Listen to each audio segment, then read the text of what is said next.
How's it going? Good. I've eaten up one blade so far and haven't finished one window.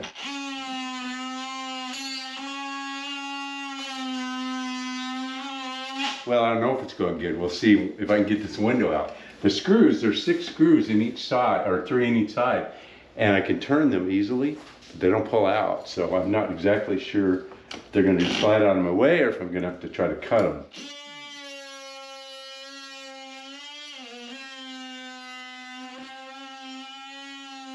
I'm Ron Polk, and this is the Smart Wood Shop. This is the Polk Smart Bench, and this is the Polk Smart Station. If you'd like to get a detailed set of plans to build any of these or all of these for yourself, there's a link in the description of this video down below.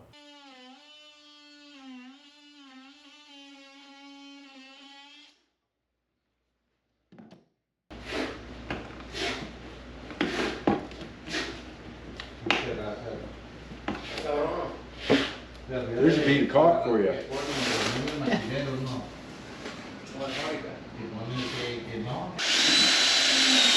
Okay. Ready to cut.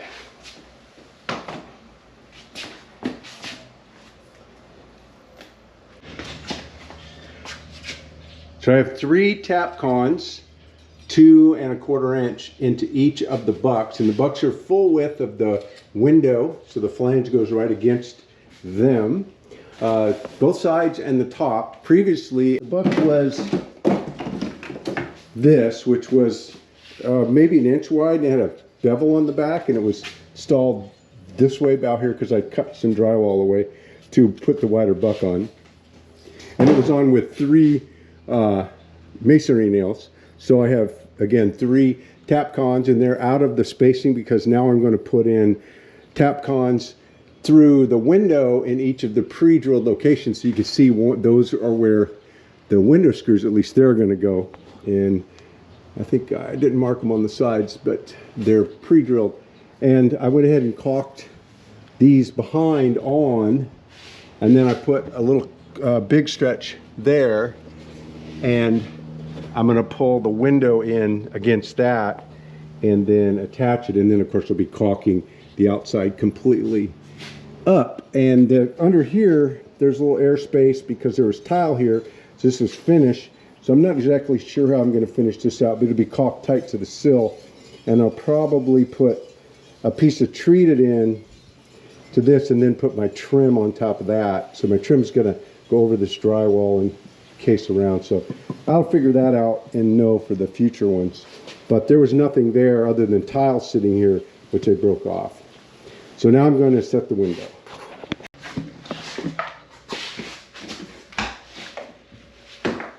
So I got 2 1/4 for now. I don't know if I need 2 1/2 or 2 3/4 or if they'll be good, but I'll figure this out because they go inside that frame. I think they're going to be big enough, and I think that's what they recommend.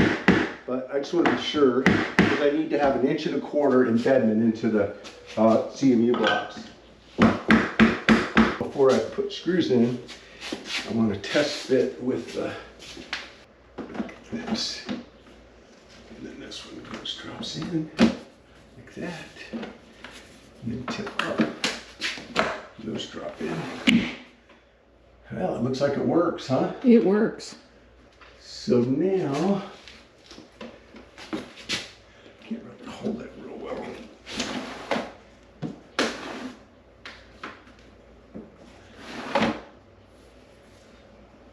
It works a lot smoother than the other one did. Yeah, a little bit.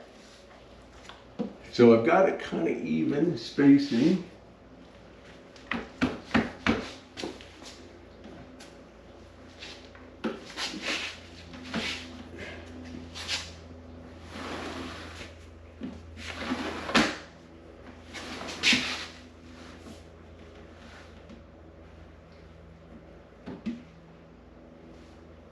Now it looks pretty even. Now the question is, where do I put my first screw in? It's funny that one drops there.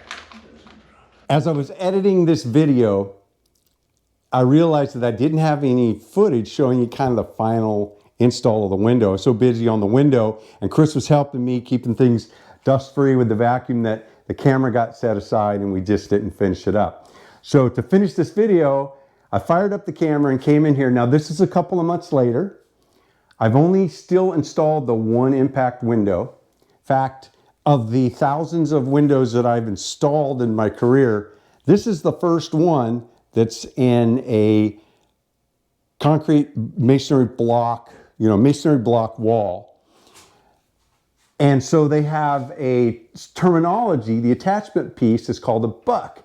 It's a little piece of wood that's attached to the block now with Tapcon screws, but the ones that I pulled out, the original ones from '61, were just little pieces of 1 by about maybe an inch wide, a little less than an inch wide, and they were attached with no caulk or sealant, just 3 masonry nails. I was able to pull it out with my fingers. I didn't need a hammer or pry bar at all. So this is the window. And again, it's the only one I've done, and it turned out great, so I'm going to repeat it with one change. Now what you didn't see in the install was we didn't see the sill. I ended up using a 5/4 by 6, and it goes under the window. This is because there was tile there, like on that window. That was what was there, and there was a buildup underneath.